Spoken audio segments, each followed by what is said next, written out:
ఓం నమో వెంకటేశాయ నమః. ఓం శ్రీ సీతారామచంద్ర పరబ్రహ్మస్వరూపాయ నమః. ఓం నమ శివాయ నమః. ఓం దత్తాత్రేయ నమః. ఓం ఓంకార స్వరూపాయ గణపతియే నమః. స్కందాయ నమః. మనం ఈరోజు నిర్వాణ ప్రకరణంలో 4వ అధ్యాయం ఇంపార్టెంట్ ఇక్కడి నుంచి మనం సాధ్యమైనంతవరకు మనం చెప్పుకుందాం. ఇంకోటి, ఈరోజు గొప్ప రోజు. మనం శ్రీ వశిష్ఠ గీత రాముడు నేర్చుకుంటున్నాడు, వశిష్ఠ మహర్షి బోధిస్తున్నాడు ఆత్మబోధని, ముముక్షుత్వానికి సంబంధించినటువంటి దాని జ్ఞానాన్ని, బ్రహ్మజ్ఞానాన్ని, బ్రహ్మ విద్యని శ్రీరామచంద్రుడు వశిష్ఠ మహర్షి చేత తెలుసుకుంటున్నాడు. ఆయన మంచి బోధ కావిస్తున్నాడు. రాముడికి బోధ చేయటం అంటే మాట కాదు, ఆయనకి బోధ చేస్తున్నాడు. భగవంతుడికి బోధ చేయటం అనేది సామాన్యం కాదు. అసలు మనకు ధైర్యమైన భగవంతుని చూడటానికే మన తరం మనకు చేత కాదు. అటువంటిది ఆయనకి కూర్చోబెట్టుకొని ఆయనకి ఆత్మబోధ చేస్తున్నాడు, బ్రహ్మజ్ఞానం నేర్పుతున్నాడంటే అది ఆయన మహర్షి యొక్క ఇది తపోశక్తి. దాన్ని మనం నేర్చుకుంటున్నామంటే మన అందరం కూడా అదృష్టవంతుడు.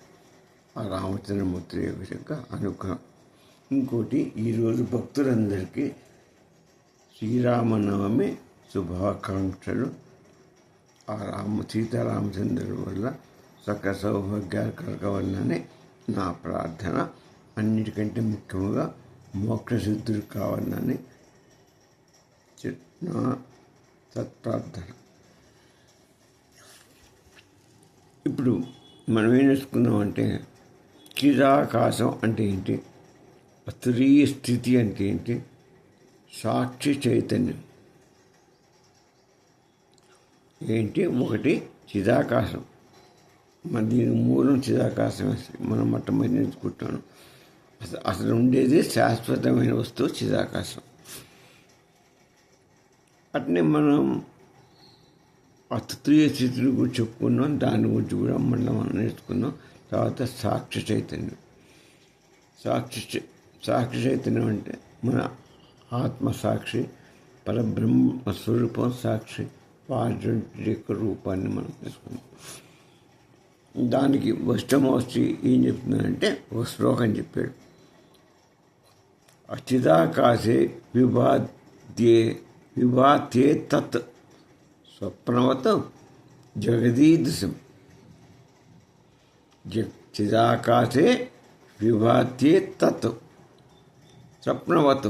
ఎట్లా? స్వప్నవత్ జగదీదృశం నిర్వికల్పే స్థితే తత్వే నకించిదపి దృశ్యతే అన్నాడు.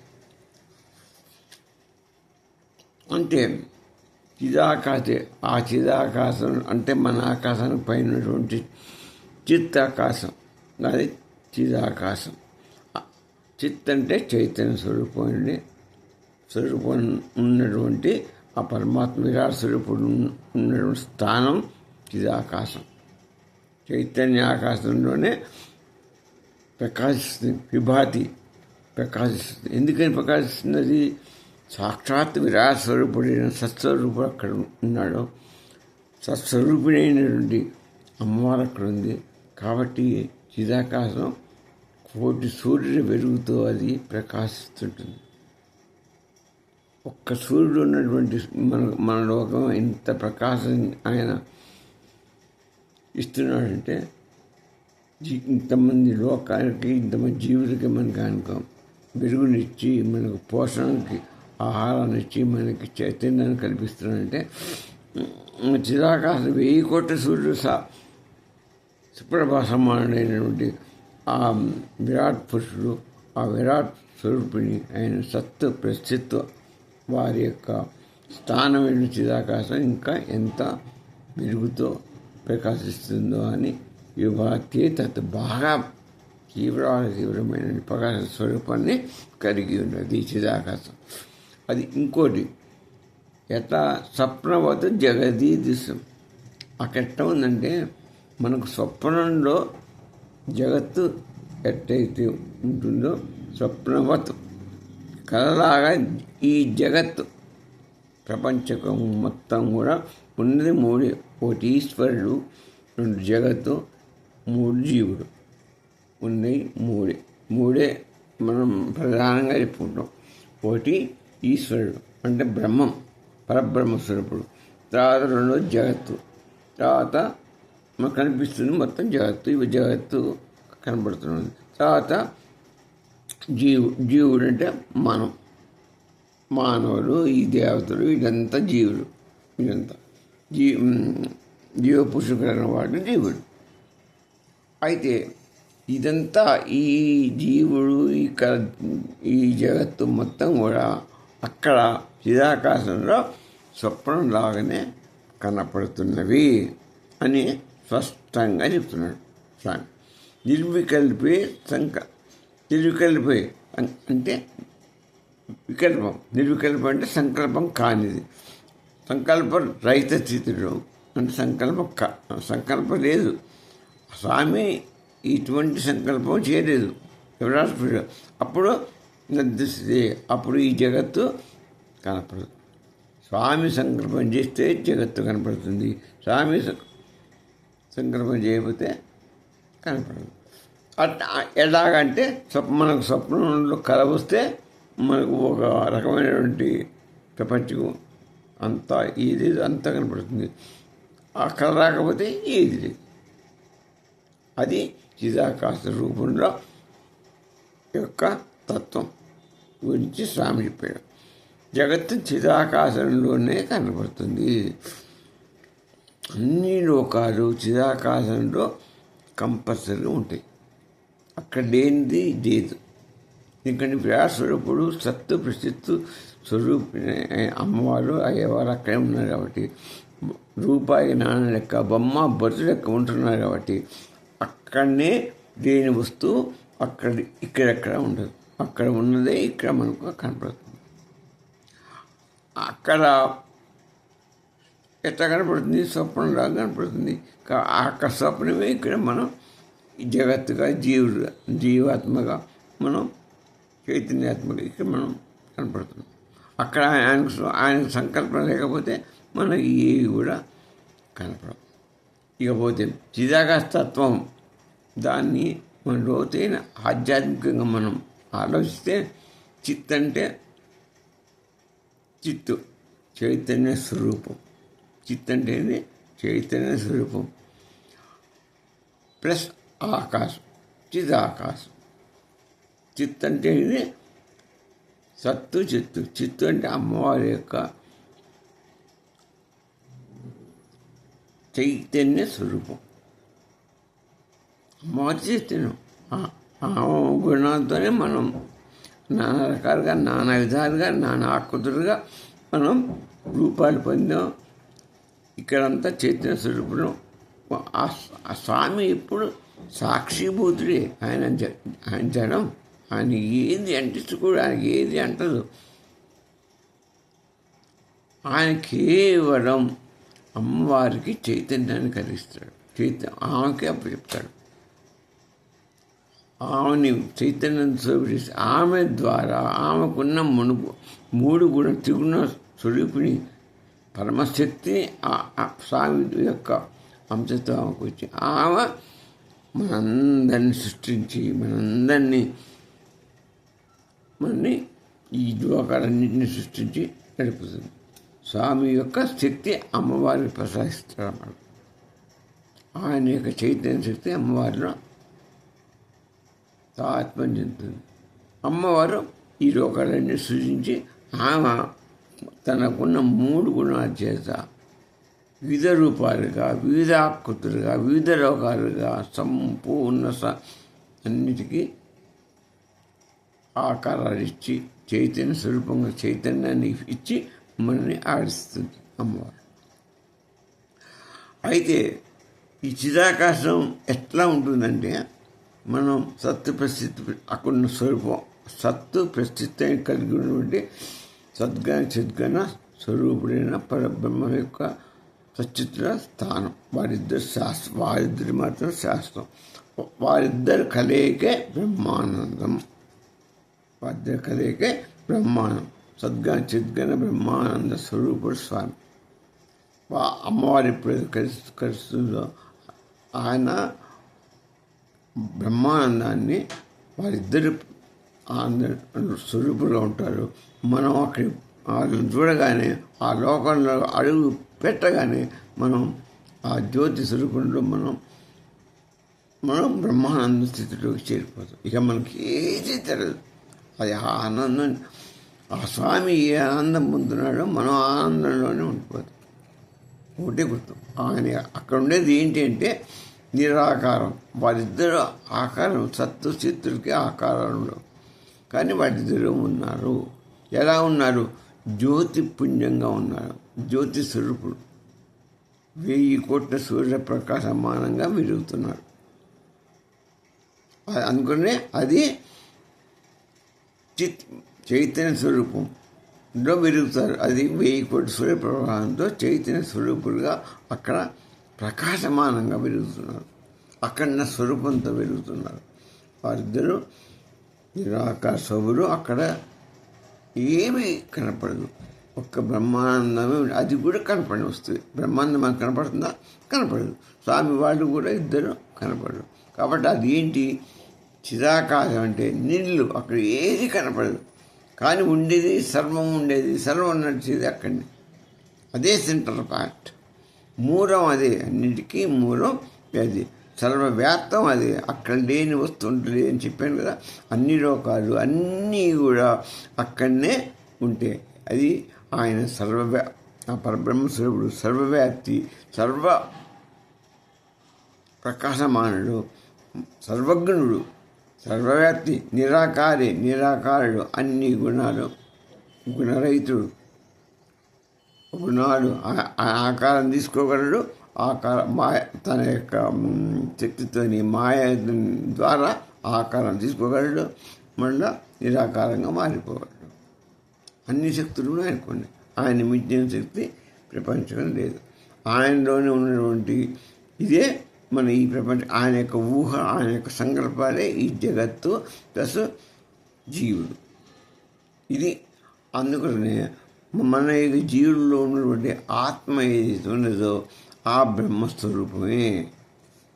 అందుకని ఆయన ఇచ్చినటువంటి సంకల్పం చేత మనం ఉదయించాం.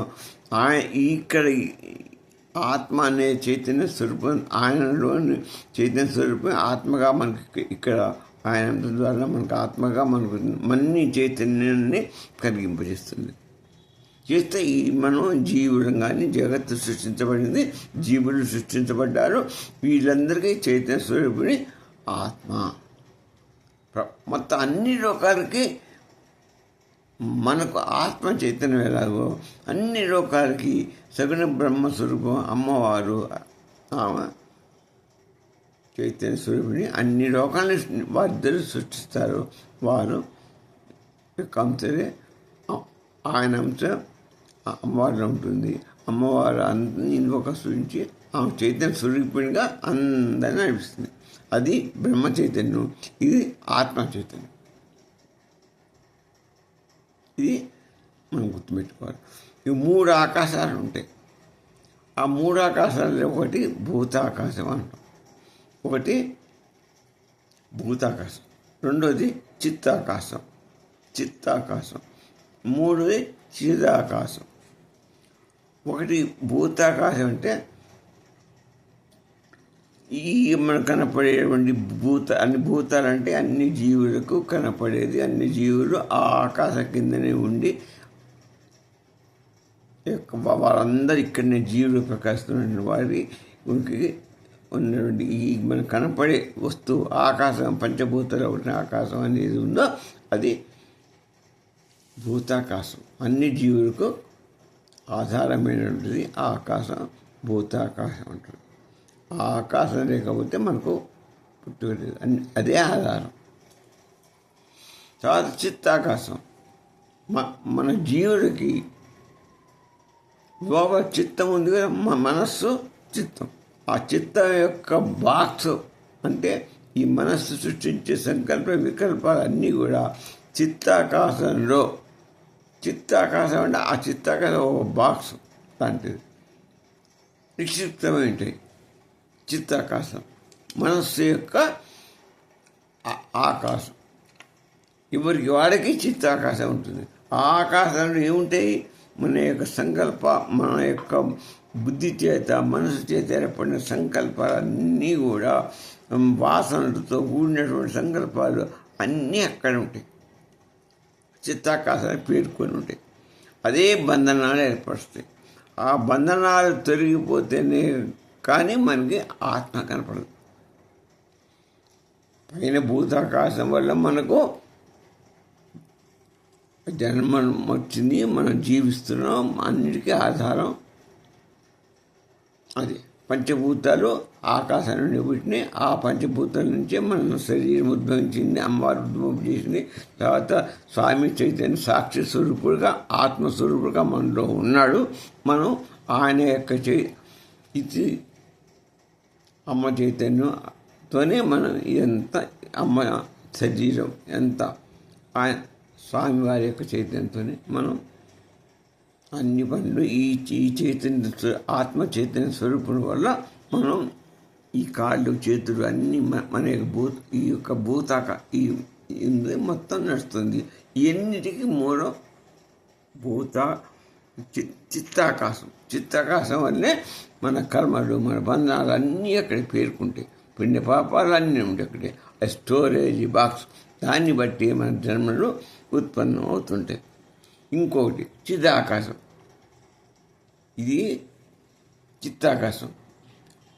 మన ఉదయంలో మన మనసులో ఉన్నటువంటి చిత్తాకాశం, దాంట్లో అన్ని కోరికలు ఉంటాయి. తర్వాత ఆకాశం, ఇది భూతాకాశం పైన. ఈ భూతాకాశం పైన ఏముంటుంది? చిదాకాశం ఉంటుంది. అది మనకు కనపడదు. మనకు కనపడేది ఇంతవరకు. ఈ భూతాకాశం, ఈ చిత్తాకాశం కూడా మన లోపల ఉన్నది మనకు కనపడదు.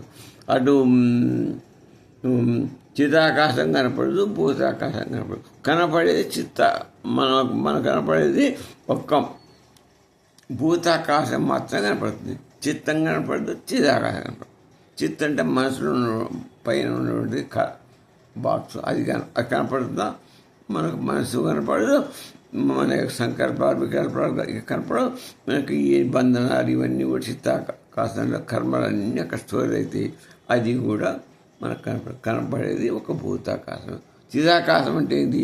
విరాట్ స్వరూపుడు, సత్య స్వరూపుడు, చిత్తుని అమ్మవారితో కలిసి ఉండేటువంటి విరాట్ స్వరూపుడు యొక్క స్థానం అది. అక్కడ అది శుద్ధ సద్గణ చిద్గణ ఆనందమయ స్వరూపుడు ఉండే స్థలం చిదాకాశం. అక్కడ వారిద్దరూ నిరాకారులు, బ్రహ్మానందం నిరాకారం. అంతా కామ్గా ఉంటుంది, చిత్తం పరమశాంతి ఉంటుంది, నిండుగా ఉంటుంది. కాబట్టి అక్కడ చిత్తం ప్రశాంత వాతావరణం, ప్రశాంతంగా ఉంటుంది. అక్కడ మనకు బ్రహ్మానందం మాత్రమే ఉంటుంది. అది కూడా కనపడింది. స్వామి కనపడు, అమ్మవారు కనపడదు, ఎవరు కనపడరు, బ్రహ్మానందం కనపడదు. అంత ప్రశాంతంగా ఆ చిదాకాశం ఉంటుంది. అది చిదాకాశం యొక్క మహిమ, విరాట్ స్వరూపుని యొక్క స్థలం. ఇక ఉపనిషత్తులు ఏమంటే అనుకుంటున్నానే తత్వమసి అని చెప్పింది. ఇది చాందోకోపనిషత్తు తత్వమసి అని చెప్పింది. ఆ యొక్క అది అక్కడ ఉన్నటువంటి ఆ చిదాకాశ స్వరూపుడు, పరబ్రహ్మస్వరూపుడు. నువ్వు అంటే మనం అయి ఉన్నావు, ఇంకా కావాల్సింది ఏంటి? ఆల్రెడీ అయి ఉన్నావు. ఆ పరబ్రహ్మ స్వరూపుడువే నీవు జీవుడు అయి ఉన్నాడు. కొత్తగా కావాల్సింది ఏమీ లేదు. కాకపోతే అది మనకు తెలుసుకోలేకపోతున్నాం. ఆ పరబ్రహ్మ మనలోనే ఉంది. అదే ఆత్మస్వరూపంగా పరబ్రహ్మ స్వరూపం ఉందని మనం తెలుసుకోలేకపోతున్నాం. అది మన యొక్క దురదృష్టం. అది తెలుసుకుంటే ఆత్మజ్ఞాన సందర్శనం అయితే నీకు అది తెలిసిపోతుంది. నువ్వు అహం బ్రహ్మాస్మి అనేటువంటి అయమాత్మ బ్రహ్మ అని కూడా నీకు తెలిసిపోతుంది. దానికి ఏం కావాలి మరి? దాన్ని తెలుసుకోవాలంటే జ్ఞాన సంపద కావాలి. జ్ఞానం అని అది అజ్ఞానంలో బంధనాల చేతే చిత్తబాక్స్లో ఉన్న బంధనాలు ఎన్ని బంధనాలు ఉన్నాయో అన్ని బంధనాల చేత ఆత్మ బంధించబడింది. అది కప్పబడింది. ఆ కప్పబడిన దానికి మనం ఒక టార్చ్ లైట్ కావాలి, ఒక వెలుగు కావాలి. ఆ వెలుగే జ్ఞానం, జ్ఞాన సంపద. ఆ జ్ఞానాన్ని అనే ఒక వెలుగుతోని నువ్వు జ్ఞానంతో, అదే జ్ఞానం అంటే వెలుగు, అదే జ్యోతి స్వరూపం. ఆ జ్యోతి స్వరూపం ఉంటేనే వెలుగు వచ్చేది. ఆ జ్ఞాన జ్యోతి ద్వారా నువ్వు ఈ బంధనాలన్నీ దాటి తీసి పారేసి లోపల ఆత్మ జ్ఞానాన్ని ఇంకా చూడగలిగామంటే, అది తెలుసుకోగలిగామంటే నీకు బ్రహ్మజ్ఞానం, ఆత్మజ్ఞానం వస్తుంది. ఆత్మ దర్శనం అవుతుంది. ఆ తర్వాత బ్రహ్మ జ్ఞానం కలుగుతుంది. బ్రహ్మలో చిదాకాశంలోకి నీ ప్రవేశం. అది పరమానందం, పరబ్రహ్మ స్వరూపంలో ఐక్యం, పరబ్రహ్మ స్వరూపంలో ఉన్నటువంటి బ్రహ్మానందం నీకు లభిస్తుంది. ఇక చిరిగి జన్మలంటూ ఉండవు. ఇకపోతే ఆ చైతన్యమే మన ఆత్మ, ఆ పరబ్రహ్మ చైతన్యం మన ఆత్మ చైతన్యం. దాన్ని తెలుసుకుంటే ఇప్పుడు నేను చెప్పిన మార్గం. ఇక దీనికి మనకు ఇక తురీయ స్థితి అనుకున్నాం. తురీయ స్థితిలో ఏముంటుందంటే 4 అవస్థలు ఉంటాయి. ఒకటి జాగ్రత్త అవస్థ, 2 స్వప్న అవస్థ, 3వది సుషిప్త అవస్థ, 4వది తురీయ అవస్థ. మొత్తం అవస్థలు 4. ఈ జాగ్రత్త అవస్థ మనకు తెలుసు, స్వప్నావస్థ మనమే అనుభవిస్తున్నాం, సుషుప్తావస్థ మన జీవుడు అనుభవిస్తున్నాడు, తురీయావస్థ మనమే అనుభవిస్తాం, కానీ అది మనకు తెలియదు. భగవద్ధాధీనంలో ఉంటుంది. ఆ అవస్థ భగవద్ధాధీనంలో ఉంటుంది. జాగ్రత్త అవస్థ అంటే మనం బయట ఈ ప్రపంచంతో మన తాత్మ చెందడం, అన్నీ చూడటం, అన్నిటినీ మనం పొందడం, అన్నీ మనకు తెలిసిపోతుంది. కాబట్టి మనకు